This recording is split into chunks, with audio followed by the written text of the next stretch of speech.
자, 2020년도 스포츠 지도사 규정 부분에서 스포츠 인권, 거기에 세부로 가면 스포츠 폭력과 성폭력에 대한 제가 구술 추가 예상 문제라 그랬어요.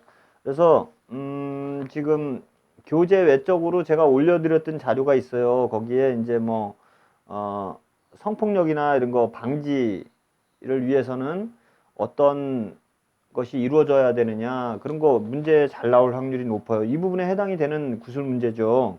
거기에 플러스해서 제가 요번에 이제 저기 그 스포츠 공정위원회라고 있어요. 보디빌딩 협회 내부에도 이렇게 운영이 되는 그런 위원회인데, 이 위원회의 규정상에서 성희롱, 성추행, 성폭행, 그리고 폭행 이런 거에 관련된 문제들을 추가적으로 좀 더 올려드릴 거거든요. 그 부분에 대해서 좀 말씀을 드릴 거예요.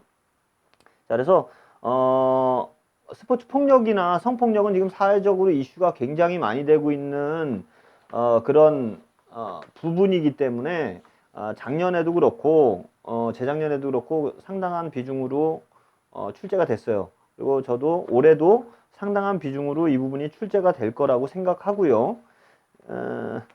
일단은 뭐 한번 볼게요. 이게 나올 만한 저기가 높은 부분도 있고요.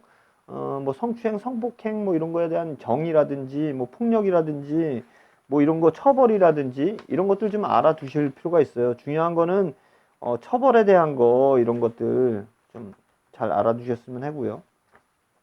자, 1번부터 한번 볼게요. 자, 스포츠 공정위원회 규정상의 성추행과 성희롱의 정의에 대해 말하시오. 성추행과 성희롱의 정의. 이거는 뭐 나올 확률은 적지만 어떤 기준이 성희롱에 해당되고 어떤 기준이 성추행에 해당이 되는지 이런 정도는 알아둬야 되겠죠. 이 추가 문제를 이해하기 위해서. 자, 스포츠 공정위원회 규정상의 성추행이란 자, 물리적으로 신체 접촉을 가함으로써 상대방에게 성적 수치심을 일으키는 일체의 행위, 사진을 찍는다든지 동영상 촬영 이런 것도 포함이 되죠. 이런 걸 말하는 거죠. 그리고 성희롱이란 성범죄 구성 여부와 관계없이 성적 수치심 또는 혐오감을 일으키는 일체의 언어적, 시각적, 신체적 행위를 말합니다. 그러니까 뭐 개슴츠레한 눈빛으로 쳐다본다든지 이게 상대방이 성적인 수치심이 발생이 됐다. 그러면은 그것도 성희롱에 해당이 되는 거예요. 그런 것들. 그러니까 이런 것들이 이제 성희롱에 해당이 된다. 자, 2번 스포츠 공정위원회 규정상의 폭력에 대한 주요 혐의 내용을 말하시오. 자, 폭력 아주 요즘 문제가 많이 되는 그런 이슈가 많이 되는 그런 부분이죠. 스포츠 폭력. 자, 내용을 보면 운동용 기구를 사용하여 중한 상해를 입힌 경우, 아니 운동용 도구 이거 그냥 때리는 것도 아니고 막 도구로 이용해서 막 때리면 많이 다칠 텐데, 그죠? 자, 운동용 기구가 아닌 위험한 물건 등을 흉기라고 되는 거, 뭐 막대기, 몽둥이 이런 것도 해당이 되는 거죠. 그걸 사용하여 폭행한 경우, 상습적으로 폭행한 경우, 한 번이 아니고 막 여러 번 그랬다는 얘기죠. 그리고 2명 이상 집단으로 폭행한 경우 등이 해당됩니다. 혼자서 하는 것도 나쁜데 여러 명이서 막 이렇게 폭행을 같이 해서 하면 집단 폭행이잖아요. 더 죄질이 안 좋죠. 자, 주요 혐의 내용에 해당하는 경우는 중대한 경우에 해당이 되며 비위의 정도가 심하거나 고의가 있는 경우, 중과실인 경우, 그리고 비위 행위로 인하여 발생한 피해가 중대한 경우를 말합니다. 자, 여기 뭐 규정상에는 주요 혐의 내용이라고 이렇게 해서 분리가 돼 있고요. 요거는 경미한 경우, 뭐 아주 경미한 경우, 그리고 중대한 경우 이러는데 이런 부분은 중대한 경우, 그러니까 죄가 죄질이 높다는 얘기죠. 그거에 해당한다는 거죠.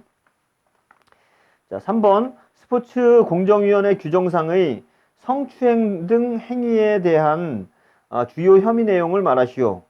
주요 혐의 내용이라 그랬으니까 뭐예요? 중대한 경우죠. 중대한 죄. 이거를 이제 스포츠 공정위원회에서 예를 들어서 이렇게 올려놓은 거, 이런 거 주요 혐의라 그랬잖아요. 그러니까 여기에 해당이 되면은 비슷하게 해당이 되면은 다 강력한 처벌을 하겠다 이런 내용이 되겠죠. 자, 반복적인 경우 한 번이 아니라 여러 번인 경우, 인적 신뢰관계를 이용한 경우, 그리고 피해자가 미성년자인 경우, 성적 수치심을 일으키는 사진이나 동영상을 의사에 반하여 유출이나 유포한 경우 등을 말하며, 사진이나 동영상을 본인의 의사하고 상관없이 유출했다는 거죠. 이는 중대한 경우에 해당이 됩니다. 이렇게 되어 있고요. 자, 4번. 자, 스포츠 공정위원회 규정상의 성희롱 등 행위에 대한 주요 혐의 내용을 말하시오. 자, 성희롱 행위의 주요한 그런 중대한 경우, 이런 거에 대한 거죠. 그래서 반복적인 경우, 이것도 똑같네요. 인적 신뢰관계를 이용한 경우, 개인의 성적 정보를 의사에 반하여 유출하거나 유포한 경우, 그리고 피해자가 미성년자인 경우 등을 말하며 이는 중대한 경우에 해당이 됩니다. 자, 5번. 자, 스포츠 공정위원회 규정상의 폭력 행위에 대한 징계 대상 및 징계 기준을 말하시오. 자, 징계 대상은 뭐겠어요? 지도자, 선수, 심판, 위원 이런 사람들이 다 해당이 되겠죠. 그래서 징계 혐의가 인정되나 극히 경미한 경우에는 1년 미만의 출전 정지나 자격정지, 경미한 경우, 그러니까 제가 아까 말했잖아요. 극히 경미한 경우, 그리고 경미한 경우, 그리고 중대한 경우, 이렇게 나눠서 처벌이 달라져요. 그래서 경미한 경우에는 1년 이상 3년 미만의 출전 정지 또는 1년 이상 또 3년 미만의 자격 정지, 이렇게 3년이네요. 3년. 1년 이상 3년 이하, 이렇게 보시면 되겠네요. 경미한 경우 1년, 아주 경미한 경우는 1년 미만, 그리고 경미한 경우는 1년에서 3년 사이, 그리고 중대한 경우는 그럼 3년 이상이겠죠? 그렇죠. 뒤에 써 있네요. 중대한 경우는 3년 이상의 출전 정지, 3년 이상의 자격 정지 또는 영구 제명, 완전히 제명시켜버리는 거죠. 아웃. 자, 6번. 스포츠 공정위원회 규정상의 강간, 유사강간 및 이에 준하는 성폭력 행위에 대한 징계 대상 및 징계 기준. 자, 징계 대상은 모든 경기인들하고 임원 이런 사람들이 해당이 돼요. 그래서 지도자, 선수, 심판, 이건 경기인이죠. 그 다음에 이제 임원 이런 사람들이 해당이 되고, 볼 거 없이 강간, 유사강간 이런 거는 영구 제명이에요. 그냥 무조건 영구 제명, 무조건 아웃. 자, 7번. 스포츠 공정위원회 규정상 성추행 등 행위에 대한 징계 대상 및 징계 기준을 말하시오.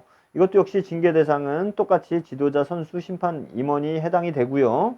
징계 기준은 경미한 경우에는 3년 이상 5년 미만의 자격정지 처분, 중대한 경우는 영구 제명, 이렇게 돼 있어요. 자, 8번에 보면 스포츠 공정위원회 규정상의 성희롱 등 행위에 대한 징계 대상 및 징계 기준을 말하시오, 이렇게 돼 있고요. 자, 징계 대상은 똑같이 지도자, 선수, 심판, 임원이 해당이 되고요. 징계 기준은 징계 혐의가 인정되나 극히 경미한 경우 1년 미만 자격정지, 경미한 경우는 1년에서 3년 자격정지, 자, 중대한 경우는 3년 이상의 자격정지 또는 영구 제명. 자, 이렇게 돼 있습니다.